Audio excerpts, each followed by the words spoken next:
একটা তোতা পাখি, তার অনেকগুলো ডিম ছিল। বাসাটা গাছের ওপরে বানিয়েছিল, ডিমের ওপরে বসেছিল। হঠাৎ করে তার খাবারের প্রয়োজন পড়ল। সে খাবার সংগ্রহ করতে গেল। বৃষ্টি শুরু হয়ে গেল। বৃষ্টির কারণে তার ডিমগুলো নষ্ট হবে, এটা ভেবে সে আবার বাসায় ফিরে আসলো। বাসার মধ্যে সুন্দর করে পাতা দিয়ে ডিমগুলোকে ঢেকে রাখল।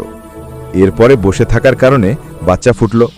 ছোট্ট ছোট্ট সবুজ আকৃতির তোতা পাখি, দেখতে খুবই চমৎকার ছিল।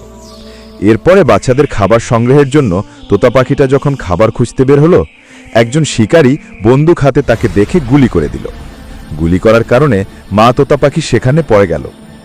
এরপরে বাচ্চারা অনেক সময় তার মা বাসায় আসে নাই বিধায় সবগুলো বাচ্চা গ্রামের মেঠোপথ দিয়ে হেঁটে হেঁটে মাকে খুঁজতে লাগলো।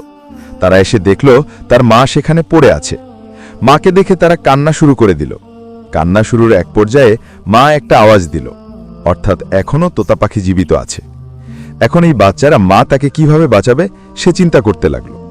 মায়ের অসুস্থ, এখন তোমরা একটু সাপোর্ট করো, লাইক কমেন্ট সাবস্ক্রাইব করো। ইনশাআল্লাহ মাকে বাঁচানোর জন্য কেউ না কেউ চলে আসবে। প্রিয় বন্ধুরা, এরপরে লাল আকৃতির একটা তোতা পাখি ওই দিক দিয়ে যাচ্ছিল। অনেক ওপর থেকে দৃশ্য দেখল। সে নিচে নামল। নামার পরে সে মাকে অসুস্থ দেখে ওষুধের মাধ্যমে সুস্থ করে তুলল। বাচ্চারা অনেক খুশি হলো। তো বন্ধুরা, গল্পটি তোমাদের কাছে কেমন লাগলো?